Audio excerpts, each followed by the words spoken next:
지금 제가 읽어드린 대로 이 잠언 14장 27절로 굉장히 우리에게 교훈이 되는 말씀이 아주 소중한 교훈이 되는 말씀이에요. 그래서 제가 제목을 하나님을 두려워해야 하는 성경적인 이유 이렇게 제목을 정했어요. 자, 이 마지막 때에는 라우디케아 교회 시대에는 사람을 따르고 사람을 두려워하고 하나님을 두려워하지 않는 때예요. 우리나라 시대 상황과 정치적 상황이 아주 똑같아요. 기독교계가 똑같아요, 지금. 사람을 두려워하다 보면은 결국은 하나님을 멀리하게 돼 있어요. 하나님을 또 멸시하고 그분을 모독하고 그분을 신뢰하지 않게 되는 것이. 또 하나님 대신 사람을 두려워하는 그 순간부터 믿음에서 떠나게 돼 있어요. 믿음에서. 하나님의 보호와 인도하심을 받지 못하는 영적인 무방비 상태로 심각한 위험에 놓여지게 된다 이것이에요. 자, 그렇다면은 우리는 왜 하나님을 두려워해야 하는가? 첫 번째 이유는 하나님은 거룩하신 분이기 때문이에요. 하나님은 거룩하신 분이기 때문이에요. 하나님은 거룩하신 분이기 때문에 우리는 그분을 두려워해야만 한다 이것이. 오늘날 구원받지 못한 정신과 의사들과 정신적으로 병든 사람들은 두려워하는 것을, 두려움을 건강하지 못한 것으로 단정을 해요. 잘못됐죠. 그것은 그들 자신이 정신적으로 건강하지 못하기 때문에 그래요. 두려움은 건강하지 못한 동기라고 주장하는 것은 한 입으로 두 말을 하는 위선자의 발언에 불과한 것이에요. 성경적으로 표현하면은 두려움은 매우 건강한 동기입니다. 하나님을 거부하는 자들의 공통적인 현상은 지옥에 가는 것을 끔찍하게 무서워한 나머지 지옥이 없다고 완강하게 주장하는 거예요. 그러니까 이들이 지옥을 분리하려고 몸부림치다 보니까 어떻게 되느냐? 하나님을 두려워하는 것을 싫어하는 거예요. 사람을 두려워하는 것이. 이들은 인간과 죽음과 질병과 가난을 두려워하는 것은 별 신경을 쓰지 않고 대수롭지 않게 여겨요. 그러다가도 하나님을 두려워하는 주제에만 나오기만 하는 아주 끔찍한 죄라도 짓는 것처럼 그냥 악을 쓰는 것이. 시편 111편 10절을 잠깐 보십니다. 주를 두려워함이 지혜의 시작이라 그랬습니다. 주를 두려워함이 지혜의 시작이라고 그랬어요.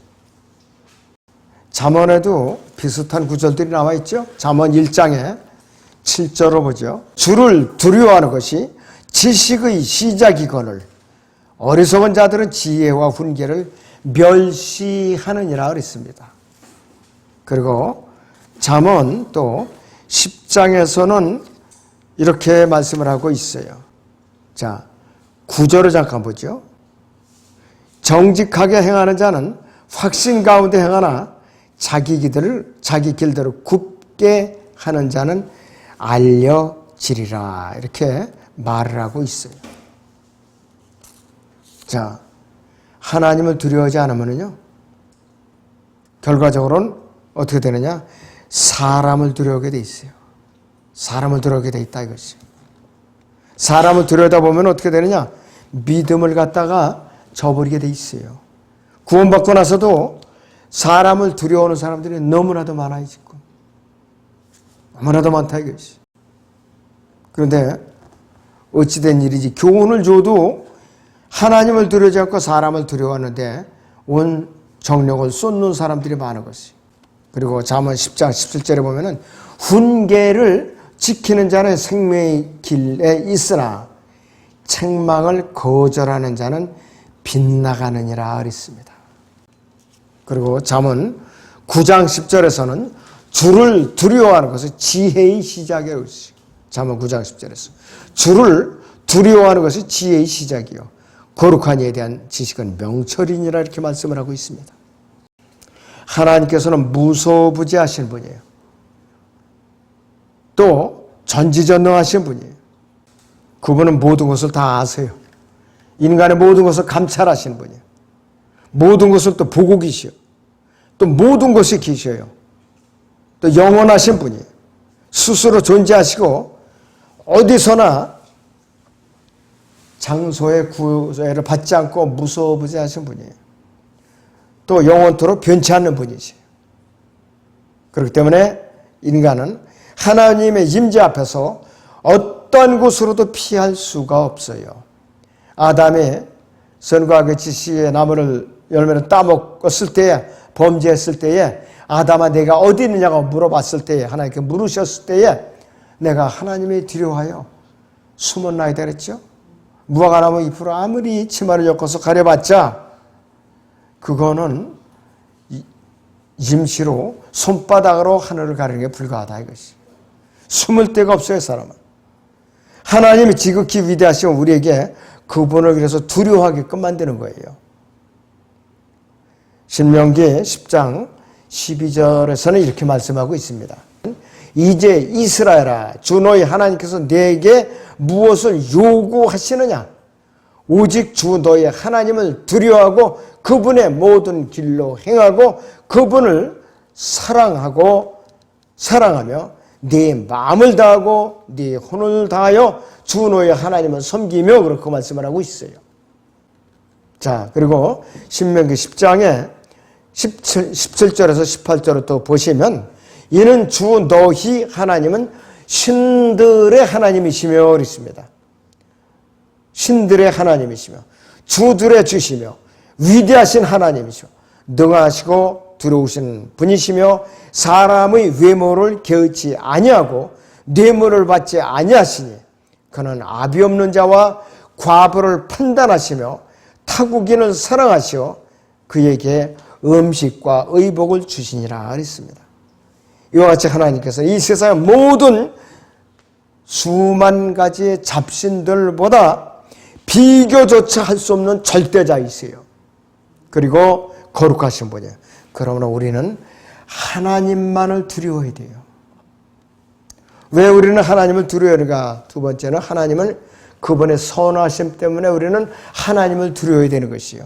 사무엘상 12장 24절을 봅니다.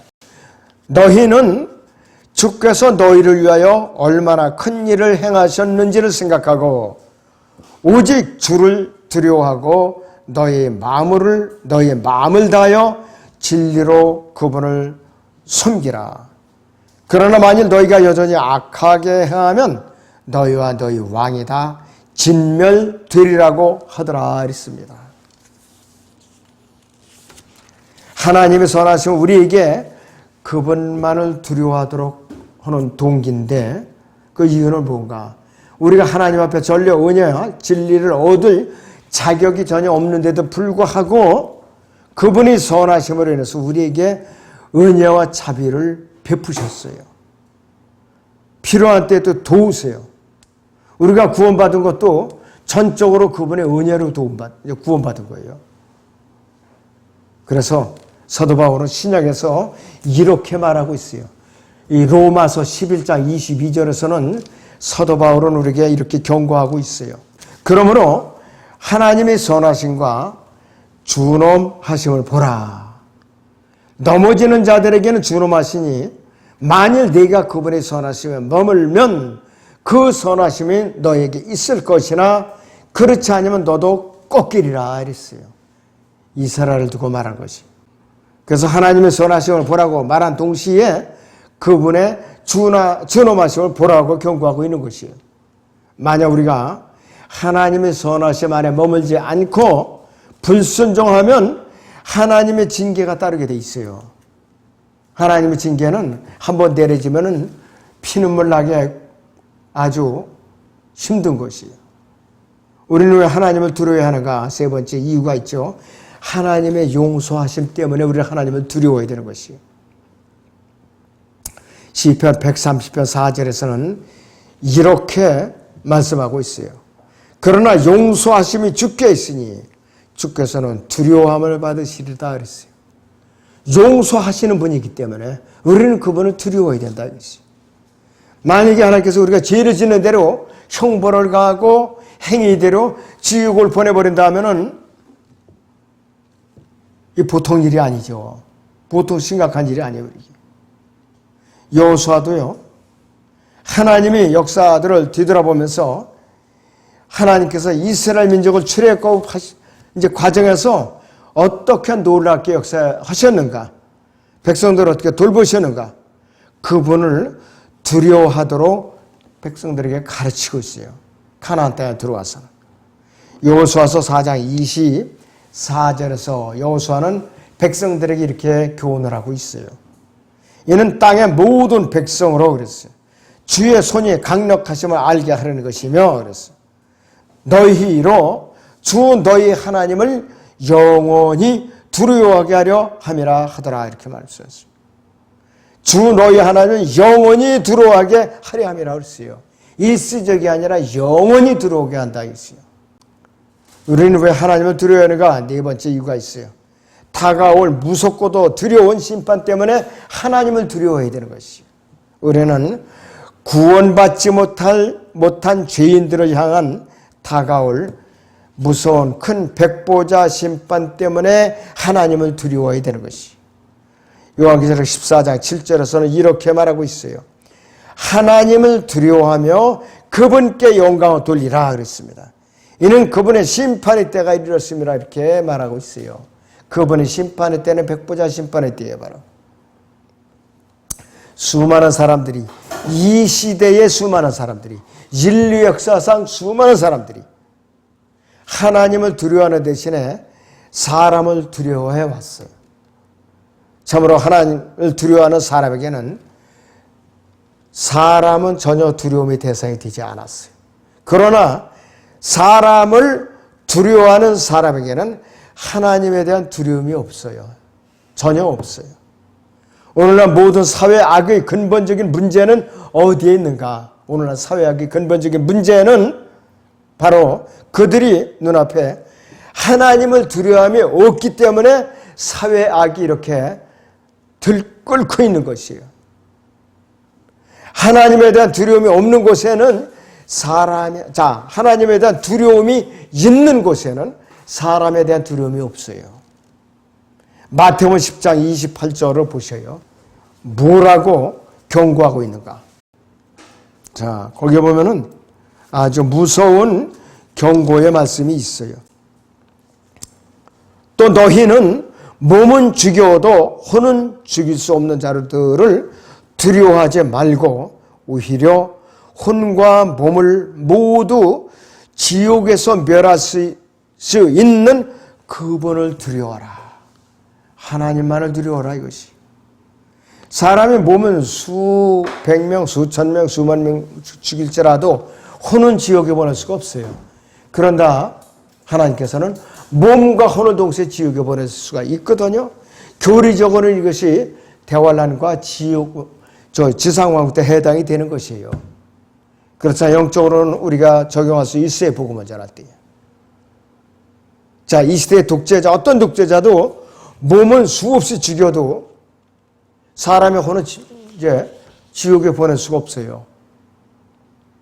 자, 순교자들이, 교회사에서 순교자들이 화형대에서 웃으면서 죽어갔고 그들이 독사를 갖다가 담아놓은 푸대자루에다가 넣었을 때 자루 속에서 두려워하지 않고 견뎌낸 거, 그 다음에 그들을 고문하고 박해하고 처형하는 자들을 위해서 오히려 기도할 수 있었던 것은 뭐냐? 그들이 자기들을 고문하는 자들이나 화형대를 두려워하는 대신 하나님을 두려웠기 때문에 자랑스럽게 웃으면서 순교를 당한 것이에요. 자, 그래서 사도 바울은요, 갈라디아서 1장 10절에서 이렇게 갈라디아인들을 향해서 책망하고 있어요. 내가 이제 사람들에게 호감을 사랴? 아니면 하나님께 사랴? 아니면 내가 사람들을 기쁘게 하려고 하겠느냐? 내가 아직도 사람들을 기쁘게 하려고 한다면 나는 그리스도의 종이 아니라 이렇게 책망하고 있어요. 내가 아직도 사람들을 기쁘게 하려고 한다면 나는 그리스도의 종이 아니라 이겠어요. 대단하죠? 사도 바울의 고백이 대단한 것이요. 구약의 예레미야 17장 5절을 보겠습니다. 주가 이같이 말하노라. 사람을 신뢰하는 사람과 육신을 그의 무기로 삼는 사람과 그의 마음이 주로부터 떠나는 사람은 저주를 받으리라 그랬습니다. 7절에 보시면 주를 신뢰하고 주께서 그의 소망의 사람은 복이 있도다 그랬어요. 주를 신뢰하고 주께서 그의 소망의 사람은 복이 있도다 그랬습니다. 자, 그랬더니 하나님은 어떤 분인가? 10절에 보시면은 나 주는 마음을 살피고 나는 속을 시험하며 그 사람의 행위와 행실의 결과대로 각 사람에게 주노라 이랬습니다. 나 주는 마음을 살피고 나는 속을 시험하며 그 사람의 행위와 행실의 결과대로 각 사람에게 주노라 그랬어요. 우리는 하나님을 속일 생각조차 갖두면 안 돼요. 꿈도 꾸지 마세요. 너무나도 우리는 하나님의 임재 안에서 붙들려 살고 있는 것이. 자, 그래서 결론적으로는 세상을 사랑하고 사람의 넘치만을 보고 사람을 두려워하고 사람을 신뢰하는 대신 하나님을 두려워하지 않는 개인이나 가정이나 교회나 사회나 국가나 민족이나 국제연합을 비롯한 이 세상의 어떠한 기구나 조직도 마지막에는 멸망을 당하게 돼 있어요. 멸망을 당하게 돼 있어요.